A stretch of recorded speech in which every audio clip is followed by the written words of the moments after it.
महाराज या जीवाकरता मार्ग सोपा आणि सुखाचा मार्ग या ठिकाणी आखून ठेवण्याकरता किंवा करून देण्याकरता आमचं प्रयोजन किंवा संत त्या अनुषंगाने येत असतात आणि संत येऊन या ठिकाणी जगाच्या उद्धाराचा मार्ग मोकळा करत असतात. कारण की संतची विभूती अशी आहे की ज्यांनी या जीवाकरता या जीवाच्या उद्धाराकरता या जनांच्या उद्धाराकरता आपल्या संसाराची राख रांगोळी केली आणि जीवाच्या किंवा या जनाच्या उद्धाराकरता प्रवृत्त झाले. उदाहरण द्यायचं झालं तर आता ज्यांची पुण्यतिथी होऊन गेली 20 तारखेला असे वैराग्यमूर्ती मंत पुतळे शिनगाव निवासी संत गाडगे महाराज काय केलं ते जीवनाची राख रांगोळी केली. भर कीर्तनामध्ये निरोप आला, बाबा हो बाबा तुमचा तरुणा बाळ मुलगा मरण पावला हो. काय बोलावं बाबांनी, काय वचन आहे, काय वाक्य आहे. ऐसे मेले कोट्यान कोटी काय रडू इत्याला देवकी नंदन गोपाला बोला गाडगे बाबा गोपाला देवकी नंदन गोपाला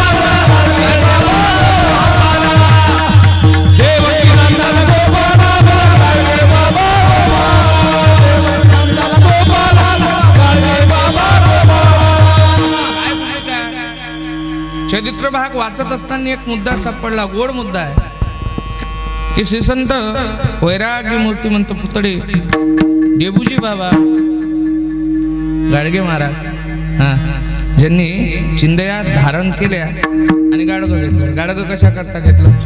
गाडगं तेही मातीचंच आहे, चांदीचं का घेतलं नाही, सोन्याचं का घेतलं नाही, अवलोकन करण्याजोगतं आहे. जसं आपण चरित्र पाहतो त्याचप्रमाणे त्यांचं जीवन आहे. कोण्याही गावात गेल्यानंतर तसं खाल्लं नाही, कीर्तन केल्याशिवाय जगाला उपदेश केल्याशिवाय गाव झाडल्याशिवाय काहीच केलं नाही. एक भूमिका सांगितल्या जाते, एक चिंतन सांगितल्या जाते. कर्मयोगी गाडगे महाराज पंढरपूरला गेले आणि पंढरपूरला गेल्यानंतर चंद्रभागेचं स्नान करावं, चंद्रभागेवरती गेले नाही, पंढरपूरला नाही, आळंदीची गोष्ट, आळंदीला गेले. आता इंद्रायणीत स्नान करावं म्हणून घाटावरती गेले. घाटावरती एक कुष्ठरोगी बसला होता, त्याच्याजवळ कोणी जात नव्हतं. कुत्र्यांनी ज्यांचा त्याग केलेला होता, कुत्री ज्यांच्याजवळ बसत नसे असे कुष्ठरोगी कुष्ठरोग्याजवळ गेले. त्याला म्हणलं, का रे बाबा तुला काय झालं, कशी अवस्था आहे तुझी, आंघोळ नाही, स्नान नाही, काही नाही, काही नाही, चल बाबा आंघोळ करू.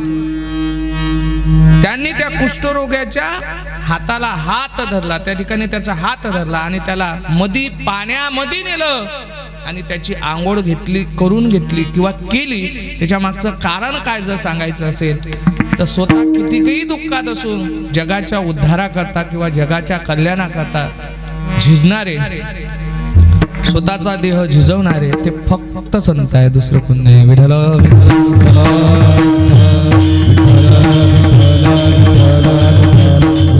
संतांच्या संदर्भाने बरेचसे प्रसंग आपल्याला त्या ठिकाणी सांगता येईल की संतांचं जे जीवन आहे ते फक्त परोपकारी आहे. जगाच्या कल्याण संतांच्या जगाच्या कल्याण संतांच्या जगाच्या कल्याण संतांची होती, जगाच्या कल्याण संतांची होती. देह कष्ट नीती परोपकारी, देह कष्ट नीती परोपकारी. जगाच्या कल्याण संतांच्या विभूती, जगाच्या कल्याण संतांच्या विभूती. देह कष्ट नीती परोपकारी, देह कष्ट नीती परोपकारी. जगाच्या कल्याण संतांच्या विभूती, जगाच्या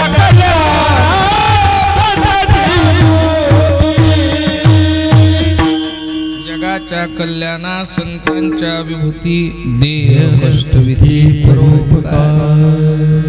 ज्यांचं जीवन परोपकारी आहे, संतांचं जीवन तसंही परोपकारीच आहे. सगळ्या दृष्टिकोनातून संतांचं जीवन किंवा संतांचं वाङ्मय वाचत असताना आपल्या लक्षात येईल, कोणतेही संत असो, आपण जे पाहिले नाही, पाहिलेले असेल पाहिलेले नसेल, तेही संत आपल्या डोळ्यासमोर आठवत. मला एक गोड चिंतन आठवतं की स्वर्गवासी गाथामूर्ती रामचंद्र बाबा बोधे यांचं जीवनचरित्र बघावं. वयाच्या 10व्या वर्षी घराचा त्याग केला आणि संपूर्ण जीवन फक्त परोपकारीच आहे. ज्यांचं आधार कार्ड नाही, ज्यांचं पॅन कार्ड नाही, ज्यांचं खातं नाही, पासपोर्ट नाही, अशी गाथामूर्ती रामचंद्र बाबा बोधे. जीवन कसं आहे? परोपकारी आहे ना. हजारो लाखो विद्यार्थी तयार केले, कशा करता? त्यांना त्याचा फायदा काही नाही. त्यांचं कार्य एकच होतं का? उडते हे जग, हे ज्यांचं कार्य आहे असे संत.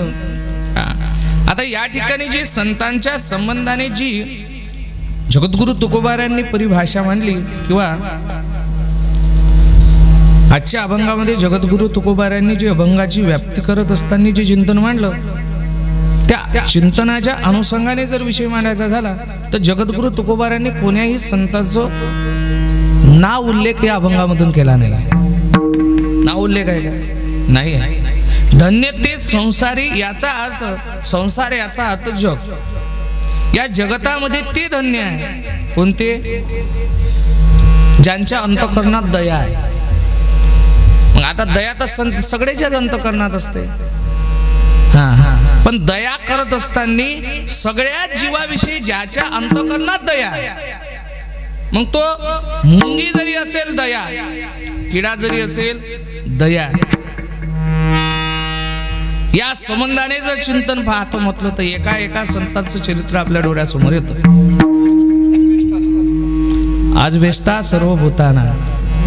त्या ठिकाणी जी भूमिका संतांच्या संबंधाने किंवा जीवाच्या संबंधाने मांडली, सगळ्या सर्वाघटी पाये एक वासुदेव, ज्यांची भूमिका आहे त्या संबंधाने संतांचं जीवन पाहत असताना जडावरही कृपाच आहे, जडाचाही उद्धार व्हावा किंवा निर्बुद्ध प्राण्याचा सुद्धा उद्धार व्हावा, या संबंधाने जर चरित्र भाग पाहिला तर ज्ञानोबा यांचं गोड चरित्र आपल्या डोळ्यासमोर येतं. विठाला विठाला.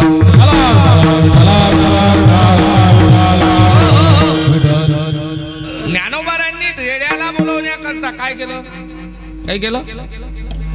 ज्ञानोबारांचं काही आहे पुढं? काहीच नाही. ज्ञानोबारांनी रेड्याला फक्त आज्ञा केली, बाबा तुला बोलायचं आहे.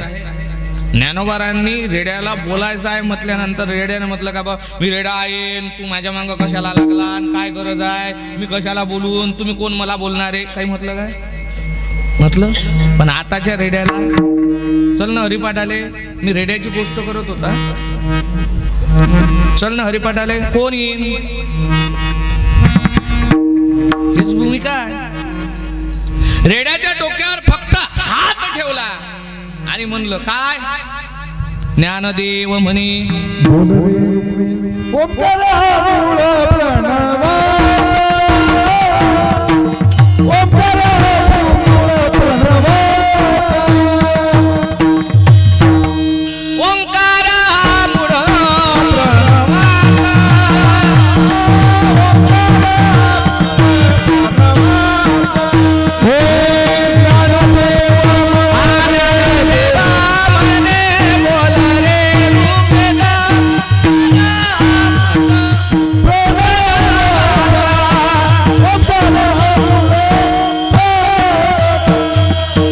ज्ञानदेव म्हणे बोलरे गुरुवेद. ज्ञानोबारायांनी फक्त रेड्याला काय केली? आज्ञा केली. रेड्या मुखी वेद बोलविला, गर्व तुझ्यांचा हरविला, शांती रूपी प्रगटला ज्ञानोबा माझा. त्याच्या पलीकडे मला सांगायचं, जड असणारा निर्बुद्ध असणारा रेडा, ज्याला मराठवाडी भाषेत तोंडगा म्हणतात, आपल्या भाषेत रेडा म्हणतात, हल्या म्हणतात. हल्या कुठंतरी नामदेव रायांना सुद्धा विचार पडला. नामदेव रायांना त्या ठिकाणी म्हणावं लागलं. काय म्हणलं ज्ञानोबा नामदेवरायांनी? त्या ठिकाणी म्हणावं लागलं का? कारण की लोक म्हणत होते, रेडे नावाच्या आडनावाचे लोक होते, त्यांच्या मुखातून वेद बोलविला. ज्ञानोबारांच्या संबंधाने त्या ठिकाणी नामदेवरायांना म्हणावं लागलं काय? महिषी पुत्रामुखी. निडोबारांचं प्रमाण आहे. महिषी पुत्रामुखी नामदेवरायांचं प्रमाण सांगतो. काय सांगू देवा ज्ञानोबाची ख्याती, काय सांगू देवा ज्ञानोबाची ख्याती, काय सांगू देवा ज्ञानोबाची ख्याती, काय सांगू देवा ज्ञानोबाची ख्याती. महिषी पुत्रा वेद महिषारूपी वदविला, वेद महिषारूपी वदविला,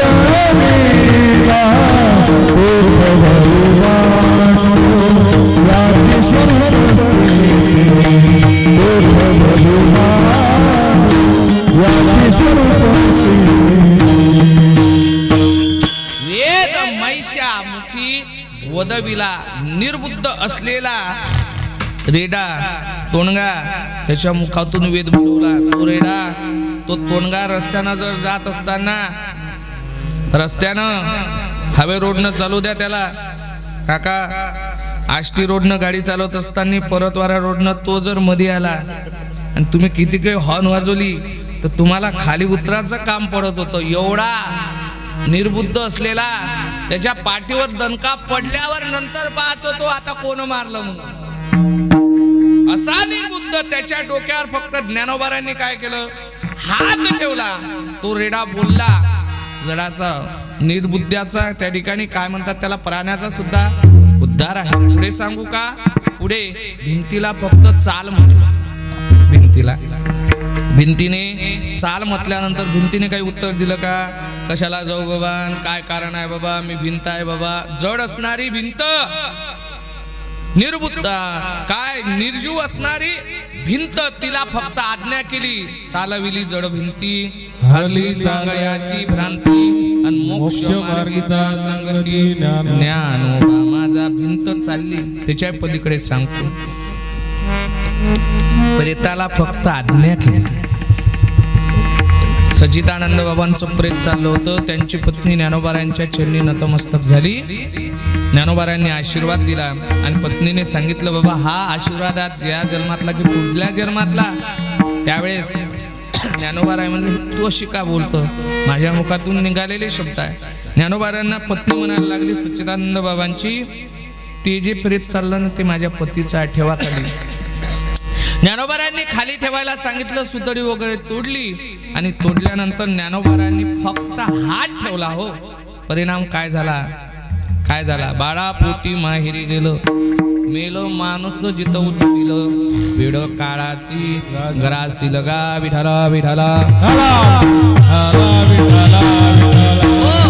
मला अडाणी मताना तुम्हाला प्रश्न विचारायचा. ज्ञानोबारांनी प्रेत खाली ठेवायला सांगितलं, सच्चिदानंद बाबा उठून बसले. आताही आपण तेच पद्धत करतोय. कोण्याही गावाला गेलं, कोण्याही ठिकाणी गेलं, शहराच्या ठिकाणी असेल, गावाच्या ठिकाणी असेल, शिवेवरती प्रेत ठेवतात. तीच पद्धत आहे. प्रेत ठेवल्यानंतर कशा करता ठेवतात? न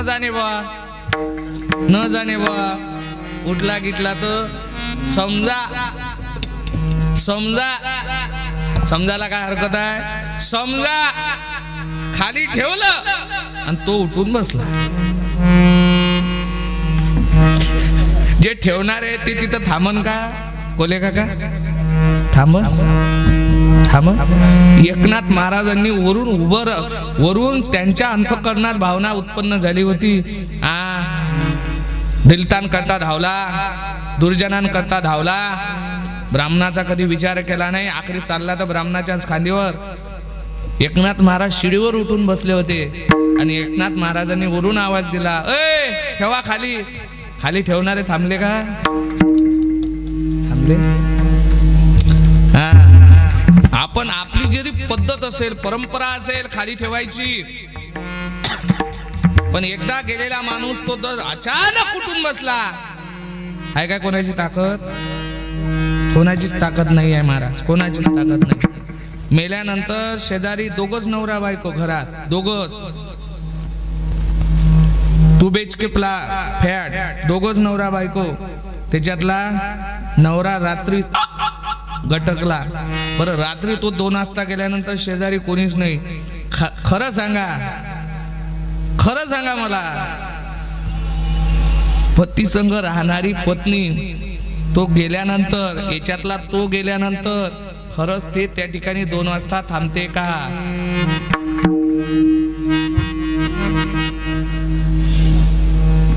थांबते का? 2 जण सोबतच राहत होते ना, मग का थांबत नाही? पती तोच आहे ना.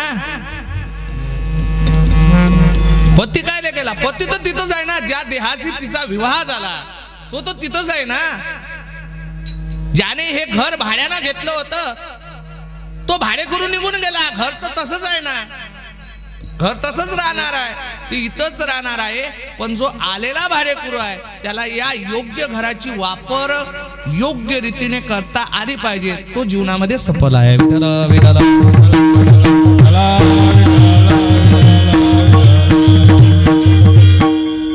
म्हणून मला एक सांगायचं, ज्ञानोबारायांनी फक्त सच्चिदानंद बाबांच्या डोक्यावरती हात ठेवला, सच्चिदानंद बाबा उठून बसले. त्याच्या पलीकडे सांगतो, या तिघांच्याही उद्धाराकरता संत महात्म्यांचा अवतार कार्य आहे. उद्धरा या आले जन जीवा, या जडमुडांचा उद्धार करण्याकरता आले. याच्या पलीकडे सांगतो, यांचा उद्धार झाला, यांचा उद्धार एकाच शब्दामध्ये झाला किंवा 2 शब्दामध्ये झाला. पण माझ्या ज्ञानोबारायांनी आपल्या जनसामान्याकरता 9033 ओव्यांची ज्ञानेश्वरी दिली. तरी आपला उद्धार आहे का? हाय उद्धार नाही आहे ना महाराज. किती गोड आहे ज्ञानेश्वरी. साच आणि मवाळ, मिथिले आणि रसाळ, शब्द जैसे कल्लोळ, अमृताचे विठल विठल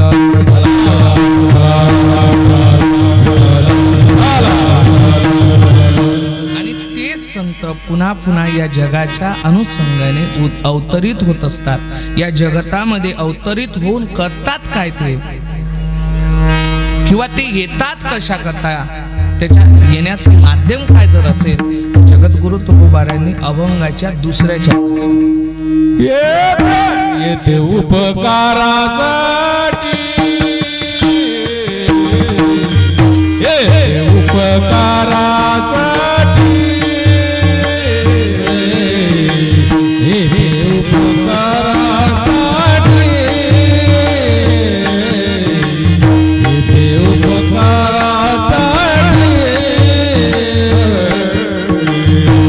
उपकारासाठी. उपकारासाठी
उपकारासाठी, फक्त ते उपकारासाठीच आहे.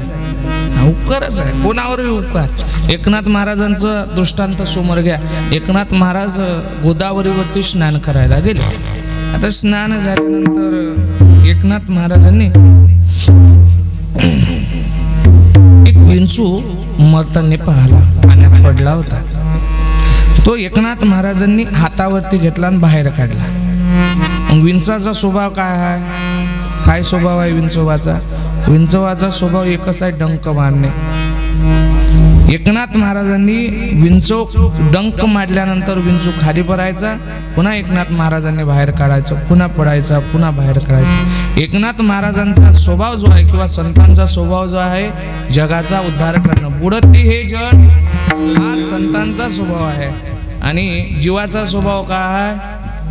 किती काही संतांनी सांगितलं तरी ऐकणं न ऐकणं किंवा ऐकणे नाही हा जीवाचा स्वभाव बनलाय. तुका म्हणे मेलो. तुकोबाऱ्यांनी लय तुमच्यासाठी लय बनवून ठेवलं आपल्या जनमाध्यमांसाठी किंवा जनजीवांसाठी. तुकोबाऱ्यांनी अगदी सुलभ केलं. सुलभ लागून या पाया बोला.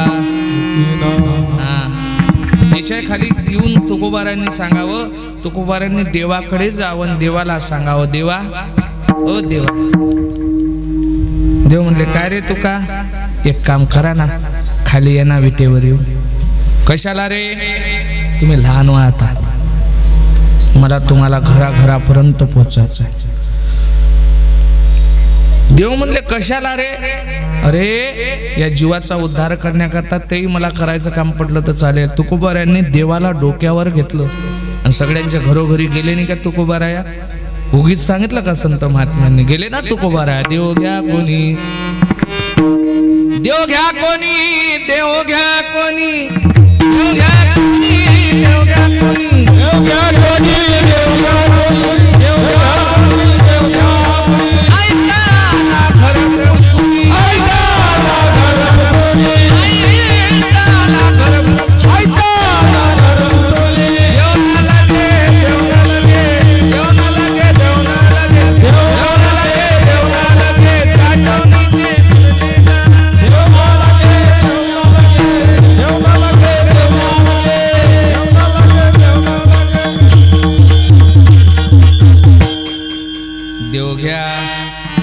आले ना आपल्या घरी आले. आपण काय म्हटलं?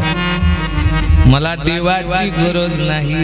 याच्याही खाली मग कुठंतरी एकनाथ महाराजांना भीती निर्माण करावी लागली आणि या जगाला या मार्गाने ओढवावं लागलं. भीती निर्माण केली नाही का? हे जरी न ऐकाल पुढे दुसरा येईल सरते शेवटी बा काळ बांधून एका जनार्दनी आमचे पिंगळा माधवारी बोल बोली तो देखा. अरे तुकोबारांचे बंधू कानोबा त्यांनी सुद्धा सांगितलं, गातो वासुदेव मी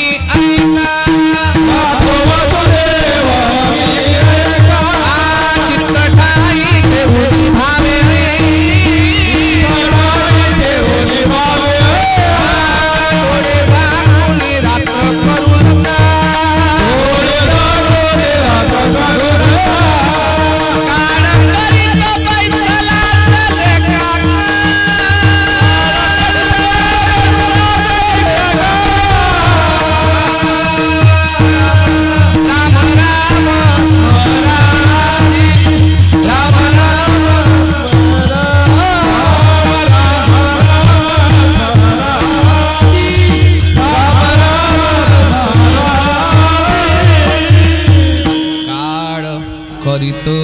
बैसलासी लेखागा. काळ लेखन घेऊन बसला.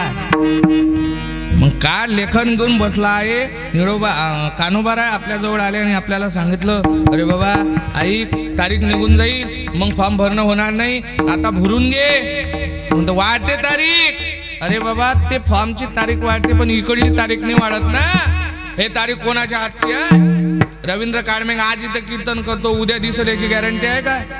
हाय नाही ना. क्षणभंगुर नाही भरवसा, वारे सावध थोडा मायाच्या.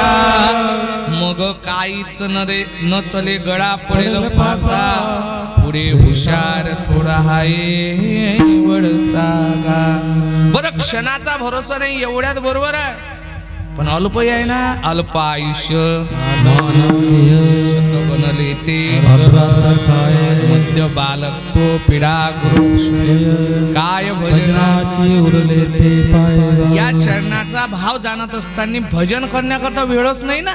हाय वे अल्प 100 वर्षाचं आयुष्य आहे त्याच्यात बालपण गेले नेनता तरुणपणी विषय वेता वृद्धपणी प्रवतली चिंता मरे मागुता चलमहेने. मला काय सांगायचं महाराज एवढा संतांचा जो अट्टहास आहे जीवाला मार्गी लावण्याकरता आहे बाकी काहीच नाही. एवढी भीती कशा करता दाखवली कशा करता भीती दाखवली. भीती याच्या करता दाखवली ज्याच्या करता जन्म मिळाला ज्याच्या करता भगवंताने सुखरूप जन्माला घातलं ते कार्य करणे आणि पुन्हा या मृत्यू लोकावर हा जीव जन्माला येऊ नये त्याला मुक्तता त्या ठिकाणी प्राप्त व्हावी याच्या करता घडून आणलेला हा संगम आहे. बाकी काय नाही तर सगळ्यांचं तेच चालू आहे ना. येण्याची शरीरा येणे सरे किंबहुना येणे दारे चिरा पडे. आपल्याला चिरा पाडावी लागेल ना नाही तर आपलं तेच चालू आहे. पुनरपि जननम पुनरपि मरणम पुनरपि जननी जटदेशयनम य संसारे खलु दुस्तारे तया पारे पार मुरारे भज गोविंदम भज गोविंदम भज गोविंदम मूढमते. किती जळा जन्माया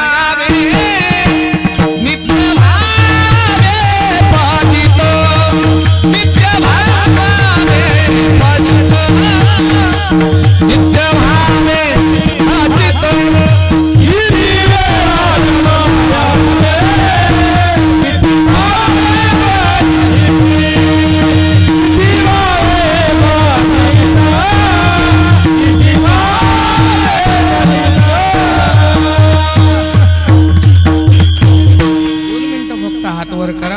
भजन करू आणि उर्वरित वेळेमध्ये चिंतन सुनण्याचा प्रयत्न करू. सगळ्यांनी हाताने ताडी मुखाने भजन विठोबार कुमार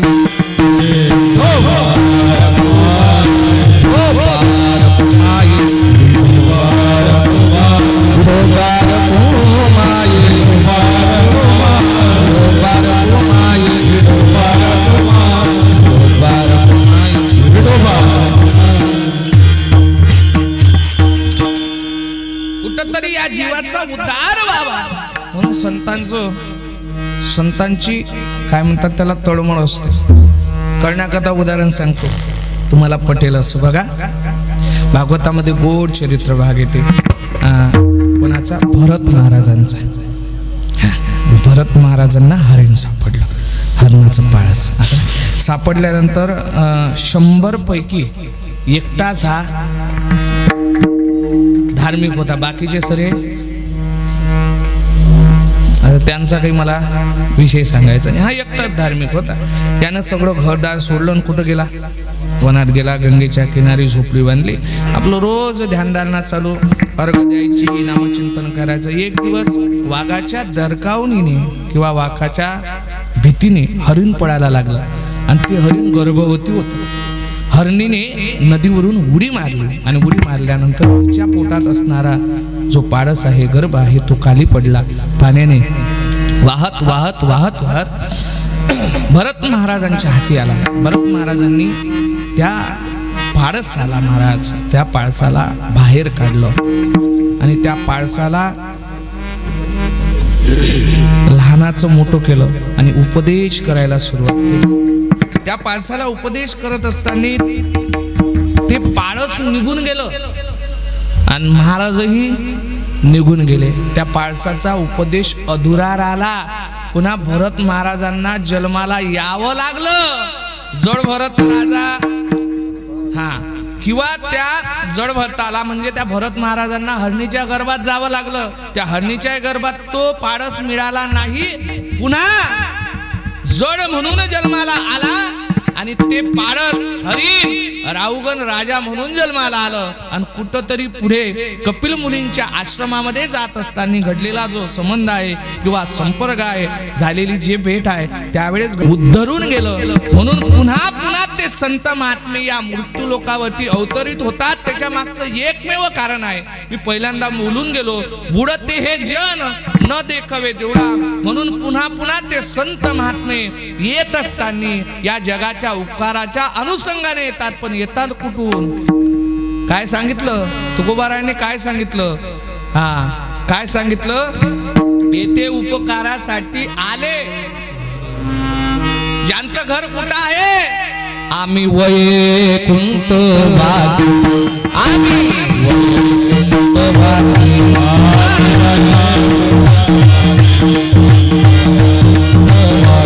आलो याची कारणासी, आलो याची कारणासी, आलो याची कारणासी, आलो याची कारणासी. बोलिले जय ऋषी, बोलिले जय ऋषी, बोलिले जय ऋषी, बोलिले जय ऋषी. दास भावे वरताया,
काय बोलिले जे ऋषी.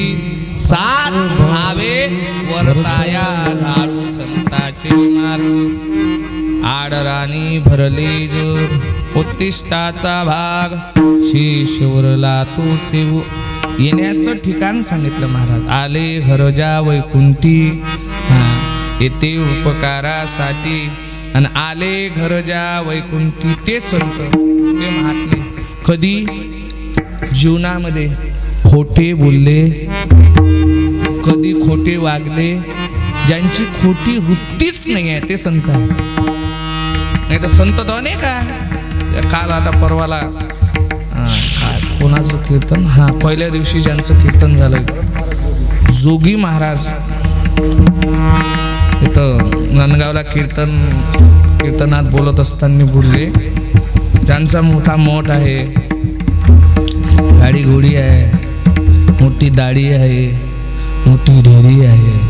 त्याला जर तुम्ही साधू म्हणत असाल तर तुमची कल्पना चुकीची आहे. विठ्ठल विठ्ठल.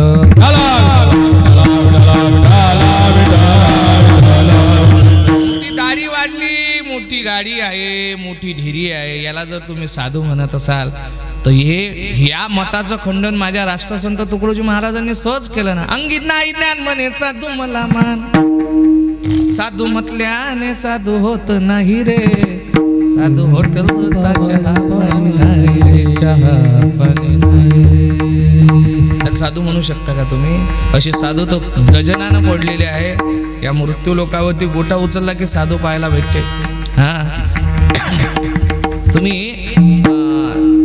लाखो समाज जमा करून त्या ठिकाणी एक लोटा जल सब समस्या का हल हे सांगणारे याला जर तुम्ही साधू म्हणत असाल तर जमणार नाही ना. खरंच जर त्यांना जर तुम्ही साधू म्हणत असाल, ते साधूच्या योग्यतेचे असते ते एवढी सिक्युरिटी गार्ड साधूला नसते ना बाबा. आजही ज्यांचं 97 वय आहे, हाय सिक्युरिटी हाय आजही 20 पायऱ्या वर चढतात आणि 20 पायऱ्या खाली उतरतात. कालच बोलले प्रमोद महाराज, प्रमोदच नाव आहे ना कालचे महाराज, तुकाराम महाराज मुळीक वारकरी शिक्षण संस्थेचे अध्यापक. जोग वारकरी शिक्षण संस्था जोग महाराज, त्या शिक्षण संस्थेचे अध्यापक ते म्हणले बाबा की खरंच साधू कोणाला म्हणाव, साधू कोण पाहला नसेल ना तर आजही साधू पाहण्याकरता जाव. कुठे? आळंदीला. कुरेकर बाबांचं दर्शन घ्या, साधू मिळेल तुम्हाला. हा, आम्ही पंढरपूरला बोधे बाबा असेपर्यंत मी पंढरपूरला दर्शनाला गेलोच नाही. आम्ही दोघं जण काका आणि मी आम्ही कुठं जात होतो? बोधे बाबाच्या दर्शनाला. झालं पांडुरंगाचं दर्शन यशवंत भवनमध्ये. आता कुठंतरी पण ती योजना साधू संतांनी पूर्ण करून टाकली की जरी वारीत तुझं दर्शन होत नसेल, 1 महिना झाल्यानंतर तू परत माझ्या दर्शनाला ये, माझ्या साधू संतांची सेवा कर आणि नंतर मेवा घे दर्शनाचा. विठ्ठल विठ्ठल. पंढरपूरला वारी झाल्यानंतर कीर्तनाचा योग असतो. म्हणजे संत गजानन महाराज सेवा संस्थांमध्ये कीर्तनाचा योग असतो आणि कीर्तनही होते आणि काय होते? दर्शनही होते. आहे की नाही अवघड काका? किती आनंद असतो. आनंद एक नाही 3-3 वेळा दर्शन. विठ्ठल विठ्ठल विठ्ठल. मी कशा करता सांगतोय, आजही जे संत आहे साधू आहे बाल कीर्तनकाराच्याही कीर्तनात बसतात आणि चांगल्या वक्त्याच्याही कीर्तनात बसतात. बसल्यानंतर बाबांना त्या दिवशी काल मुडीक महाराज बोलले. मुडीक महाराज म्हणले बाबांना आम्ही विचारलं, बाबा तुम्ही कशाला बसता, काय गरज आहे? अरे बाबा, जे आम्ही सांगू शकलो नाही ते तुम्ही सांगण्याचा प्रयत्न करता, हा आनंद आम्हाला आहे. आम्हाला सांगण्याकरता वेळ मिळाला नाही, काळ मिळाला नाही, ते तुम्ही सांगता. बाबा आमचं ठीक आहे, आमच्या कीर्तनात बसता, पण लहान मुलांच्या कीर्तनात का बसता? बाबा बाबांचं मत आहे असंही ऐकू नये. जे कीर्तनात सांगू नये ते सांगतात असंही ऐकू नये, हे कुठंतरी घेण्याजोगतच आहे. विठ्ठल विठ्ठल. महाराज दृष्टांत देऊन बोलले की दत्तात्रय महाराजांनी त्या ठिकाणी वेश्येला गुरु केलं. पिंगळेला वेश्येला गुरु केलं. त्याच्या मागचं कारण काय? वेश्या गुरु करण्याजोगती आहे का? नाही. मग काय शिकावं तिच्यापासून? 24 गुरु ज्या आरती त्या ठिकाणी दत्तप्रभूंनी केले त्याच्या मागचं एकमेव कारण त्या ठिकाणी जर कोणापाशी हे असंही घेऊ नये, असंही जीवनामध्ये नसावं, ही भूमिका ज्यांची आहे त्याला ना संत म्हणतात. विठ्ठल विठ्ठल.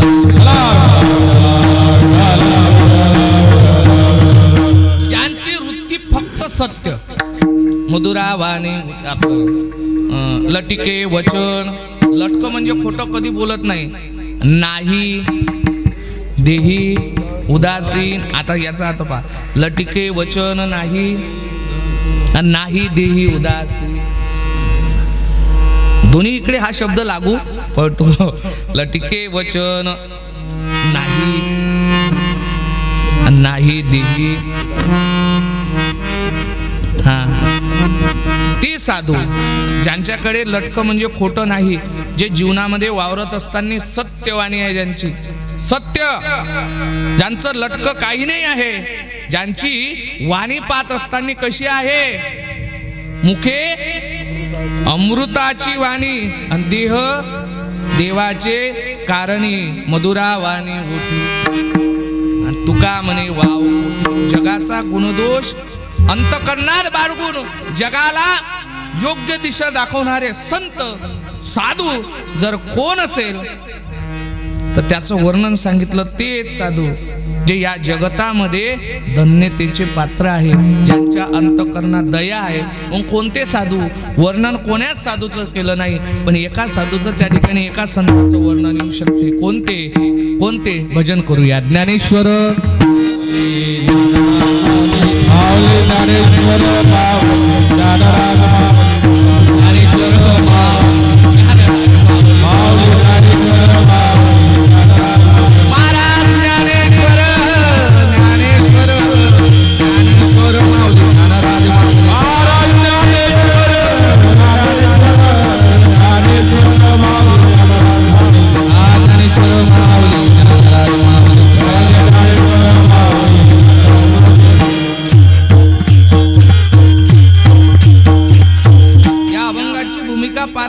सगळी भूमिका जाते ते फक्त ज्ञानोबारायांवरती. बघा ना, शेवटलं जे प्रमाण आहे ना, सगळ्यांचे गुणदोष अंतःकरणात बाळगून आपल्या आराध्य दैवताकडे, आपल्या देवाकडे किंवा आपल्या दादाकडे मागणारी एक मागणी जर काय असेल तर काय आहे, जे खडांची जया तया सत्कर्मी रती वाढो आणि भूता परस्परे मैत्र जीवांची. ही भूमिका कोणाची आहे? जगाने त्रास दिला नाही का?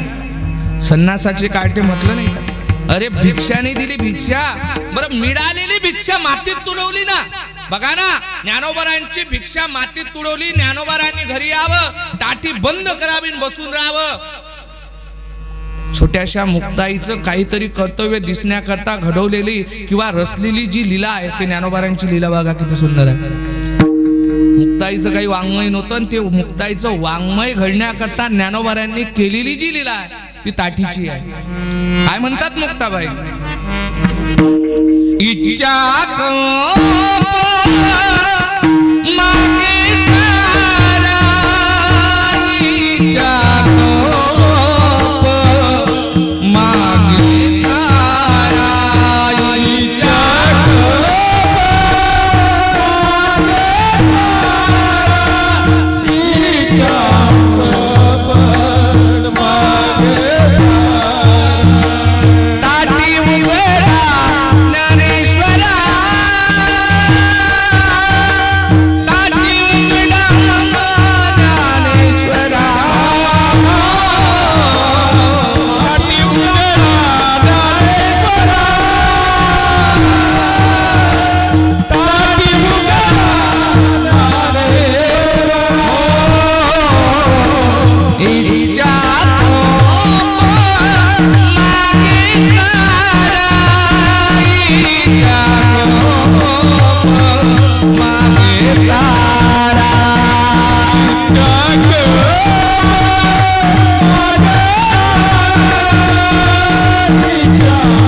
इच्छा मागे सारा, ताटी उघडा आणि योगी पावर. पुढे उपदेश आहे काय?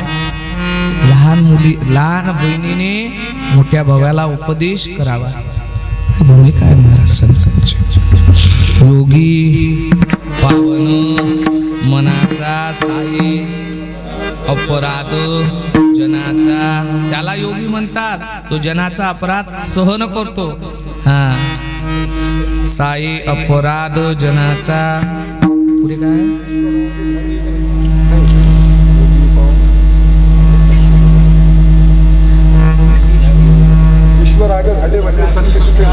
ईश्वर आगे झाले वंदी, संती सुखे व्हावे पाणी. हा, पुढे काय आहे? विठ्ठल विठ्ठल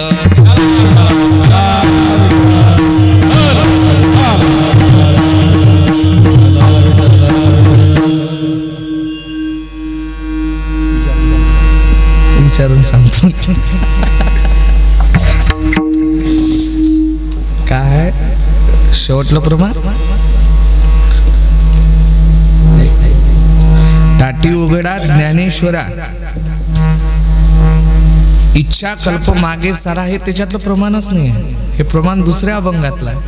हा, योगी पावन मनाचा, साई अपराध जनाचा, ईश्वरागे झाले वंदी, संती सुखे व्हावे पाणी. पुढे काय आहे? अवघे सारुनी विश्वतारा, ताटी उघडा नाही. अवघे सारुनी विश्व ताटी उघडा, ज्ञानेश्वरा विठ्ठल विठ्ठल.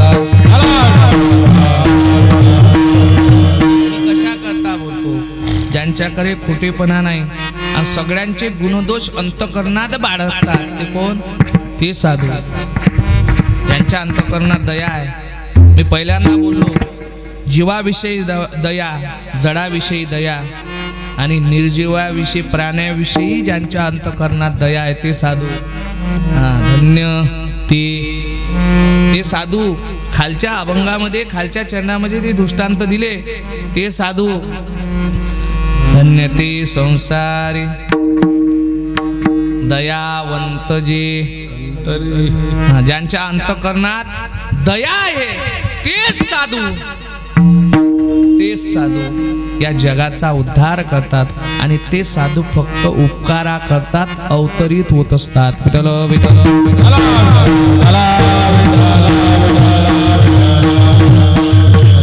आणि त्याच पद्धतीनं असणारं साधू महत्व, तेच साधू या जगतामध्ये कलियुगात पुन्हा अवतरित झाले. कोण? जय जय सच्चित स्वरूपा स्वामी गणराया अवतरलासी भूवर जडमूळ ताराया. तेच साधू झाले रे काय? तेच साधू अनेक रूपाने ज्ञानोबा किती वेळा तरी अवताराला आले असते. ज्ञानोबा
ओळखावा देव तेची जाणावा. म्हणून ज्ञानोबारांनी या जीवाचा उद्धार करण्याकरता किती वेळा तरी अवतार घेतला. असं कलियुगातला ज्ञानोबारांचा अवतार सांगू का? ज्ञानोबारांचा अवतार ज्ञानेश कन्या कोणाचा अवतार आहे? ज्ञानोबारांचाच अवतार आहे ना. जर ज्ञानोबाची विभूती किंवा ज्ञानोबारांची प्रतिमा दर्शवून आले, प्रज्ञाचक्षू गुलाबराव महाराज असतील, त्यांना डोळे नव्हते, ते जर ज्ञानोबारांची प्रतिमा दर्शवत असेल तर मग अवतार कोणाचा आहे? ज्ञानोबारांचा. त्याच्या पलीकडे बोलू का? त्याच्या पलीकडे हक्काने वाळवंटात जागा मिळवून आले श्री संत वैकुंठवासी ज्ञानेश दास गुरुहृदय वासुदेवजी बाबा हक्कानं जागा मिळवून आले. कोणाचा अवतार आहे? ज्ञानोबारांचाच अवतार आहे ना. ज्यांना विष एका तरीने विष दिलं ते विषयी पश्चम करणारे कोण पचू शकते विष? या जगतामध्ये कलियुगात विष पचवणारा कोण आहे? कोणीच नाही. विष पचवणारे कोण? फक्त वासुदेवजी बाबा. मी कशा करता सांगतो, थोडक्यात स्पर्श करतो आणि थांबतो. ज्ञानोबारांनी कार्य संपल्यानंतर पांडुरंगाकडे जा, पण पांडुरंगाला म्हणावं देवा झाला ना आता काम, देना जागा. देव म्हणले बाबा इथं. कुठं? अलंकापूरला तुमची जागा. तीच ज्ञानोबाराय पुन्हा अवतरित झाले ज्ञानेश दास म्हणून, आणि हक्कानं जागा मिळवली नाही. काय कसा दृष्टांत आहे? दृष्टांत बघा ना. पांडुरंगाला काळजी पडली होती आणि वासुदेव बाबांचा धावा चालू होता. काय माऊली आली का आणि आरती झाली का? काळजी कोणाला पडली? वासुदेव बाबांना पडली का तुकोबारांना पडली? आपलं पांडुरंगाला पडली. पांडुरंग विटेवरून खाली उतरला, रथ सजवला आणि डायरेक्ट ज्ञानोबारांजवळ गेला. बरं वासुदेव बाबाजवळ जाता येत नव्हतं का? का गेले नाही? त्याच्या मागचं कारण आहे, निळोबारांच्या पुढे भगवान परमात्मा गेले होते पण अपमान झाला. तुझं लागी येते बोलाविले कोणी आणि प्रातिल्या वाचुनी आला. तुला बोलावलं नव्हतं, तुक याचा धावा करीत सो निडा म्हणे आम्ही न ओळखोची देवा. आम्हाला देवाचं घेणंच नाही, आम्ही देवाला ओळखतही नाही. आम्ही कोणाला पाहतोय, कोणाची आराधना करतोय? फक्त तुकोबाची. तुक याचा धावा करीत सो. ते पांडुरंग परमात्मा डायरेक्ट वाखरीला गेले. ज्ञानोबारायांना सांगितलं. ज्ञानोबाराय म्हणले सगळ्या संतांना पुढं घालतो मी येतो. ज्ञानोबारायांना पांडुरंग म्हणायला लागले आता तुमचा रथ पुढे जाणार नाही, लवकर तुम्ही माझ्या रथात बसा, लवकर जाईल. मी या गावचा आहे ना, बसा माझ्या रथात. मग ज्ञानोबारायांच्या पादुका कोणाच्या रथात येतात? वाखरीवरून पांडुरंगाच्या. मग असं कुठंतरी सगळे संत पुढं घालून 9:15 वाजता त्या दिवशी माऊली ज्ञानोबाराया दशमीच्या दिवशी पंढरपूरला पोचले आणि संत रूपाने, कोण्या साधू रूपाने, कोण्या वारकऱ्याच्या रूपाने ज्ञानोबारायांनी वासुदेव महाराजांना भेट दिली आणि हक्काने जागा मिळवली. एकाही पंढरपुरातल्या वारकऱ्याची म्हणा, जीवाची म्हणा, जनाची म्हणा, एकाचीही अंतविधी पंढरपुरात वाळवंटात झाली नाही. ते फक्त ज्ञानोबारांचीच, आपलं वासुदेव बाबांचीच झाली. का झाली? वासुदेव बाबा ज्ञानोबारांचा अवतार होते म्हणून ती जागा हक्कानं मिळून घेतली. जनाच्या उद्धाराकरता साधू संत कोण्या रूपाने येतील आणि कसं कार्य करतील हे आपल्याला कळणं असं झालं किंवा कळणार नाही. साधूची भूमिका, साधूची वर्तणूक आणि साधूचं कार्य आपल्याला कळणारही नाही. का? कारण की साधू ही भूमिका जी आहे ना, ही वेगळी आहे आणि आगळी आहे. साधू कोणाला कळालेच नाही. साधू जर कळाले असते, साधू गेल्यानंतर साधूची कीर्ती आपल्याला कुठंतरी मार्गी लावते. साधू हयात असताना कोण कोण साधूच्या मागा लागलं? कोणीच नाही लागलं. हयात असताना साधूला कोणी ओळखूच शकलं नाही आणि गेल्यानंतर साधूच्या पुण्यतिथीच्या अनुषंगाने लाखो समुदाय गोळा होतो आणि साधूची पुण्यतिथी साजरी करतो आणि साधू असताना साधूची अवहेलना घडते. बघा ना तुम्ही, बघा आता आज ज्यांची पुण्यतिथी साजरी झाली, असे जयंती साजरी झाली, असे श्री संत सुरेश बाबा कोणाला कळाले? खूप गा कोणाला कळाले? विजयी संत आहे, परमहंस आहे. ज्यांच्याकडे जे परमहंस संत असतात ना, ते आपली भूमिका कोणाला दर्शवू देत नाही किंवा दिसू देत नाही. माऊली ज्ञानोबारांची गोड ओवी आहे, चातुर्य लपवी, महत्व रवी, पिशेपण मिरवी जगा माझी. माऊली ज्ञानोबाराय म्हणतात ते साधू पिशे बनून राहतात आणि जगापर्यंत आपली भूमिका किंवा आपली काय योजना हे कळूच देत नाही. साधूने काय नाही केलं. आता हयात असणारे साधू विधेयी तेजोमय, कोणचं गाव आहे ते शेजारी, तुमच्या भातकुली शेजारी अडवी आहे ना, तेजस महाराज. काय भूमिका आहे? साक्षात भिकाराम महाराजांची विभूती वाटते. बरं, भिकाराम महाराजांची विभूती पाहिली तर कशी दिसते?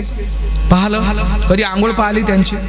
पाहिलं? हे साधू जे आहे ना, हे साधू कोणालाच कळाले नाही. आणि जे साधू स्वतःला घोषित करतात ते फक्त संधी साधू आहे. जे स्वतःला साधू म्हणतात, भगवत धारण करतात, हे फक्त संधी साधू आहे बस.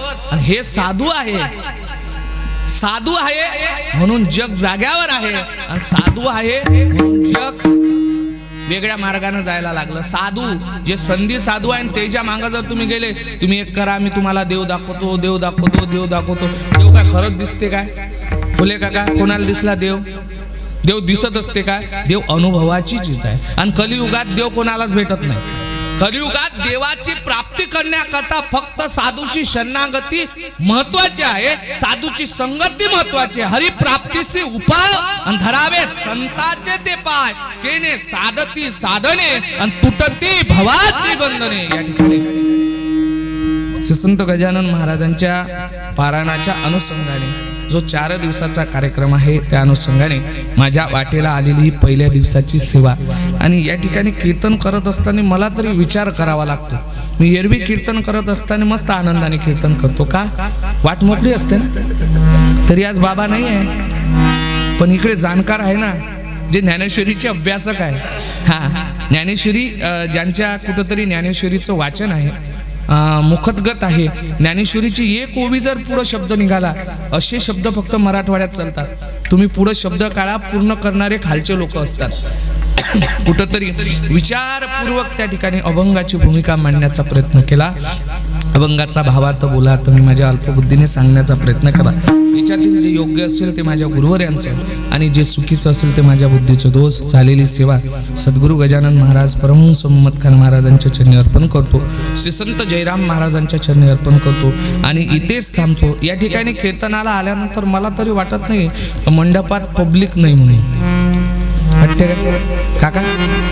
कीर्तनाला आल्यानंतर ज्या ठिकाणी रम्यता आहे, दिव्यता आहे, मंगलता आहे, त्या ठिकाणी आनंद असतो. पब्लिक असो की नसो. सोनाराच्या दुकानात सोनार एकटा बसतो. सोनार एकटा बसतो, त्याला गर्दीची गरज नाही. पण मोठी गल्लीत गेल्यानंतर गर्दीची गरज आहे. मोचे गल्लीत काय भेटते? मोचे गल्लीत काय भेटते? मोचे गल्लीत फक्त भेटते ते टपरं. सोन्याच्या दुकानात सोनं भेटते आणि तेही साधनी भेटत. ते सोनं कोणतं? जे सगळीकडे चालते तसंच सोनं या दुकानात सुद्धा भेटते. संतांचं दुकान आहे आणि या दुकानातही सोनं भेटते. कोणतं?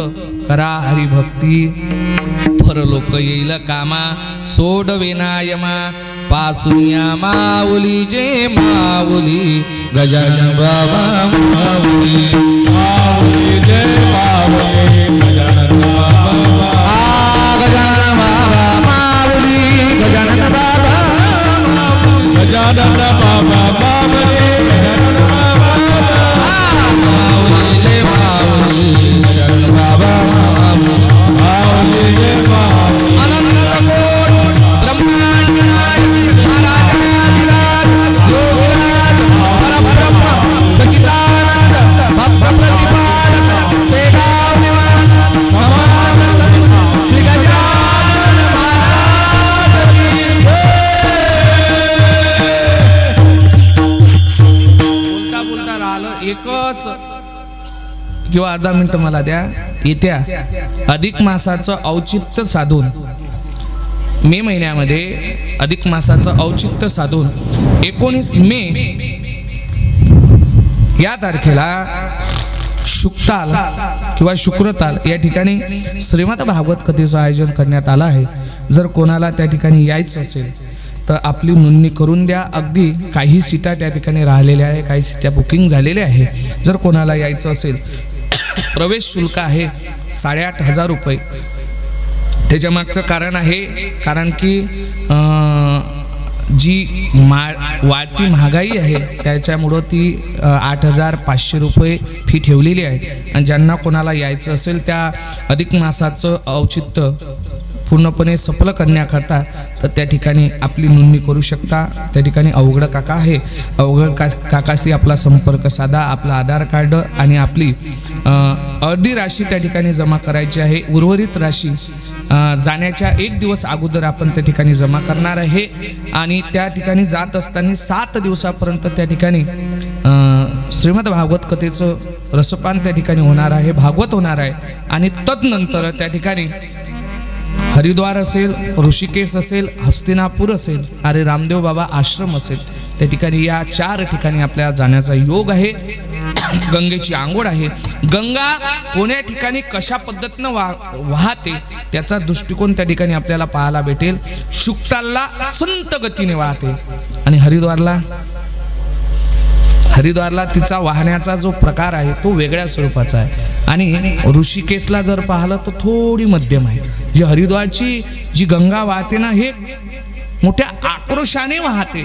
त्याच्या मागचं कारण ते मोठं त्याच्या मागचं चिंतन आहे. म्हणून मला त्या ठिकाणी सांगायचं, जर कोणाला यायचं असेल तर आपली अर्धी राशी त्या ठिकाणी भरून येऊ शकता. बरं, तुम्ही म्हणाल भागवतकार कोण आहे जो आतापर्यंत तुमच्या समोर बोलला?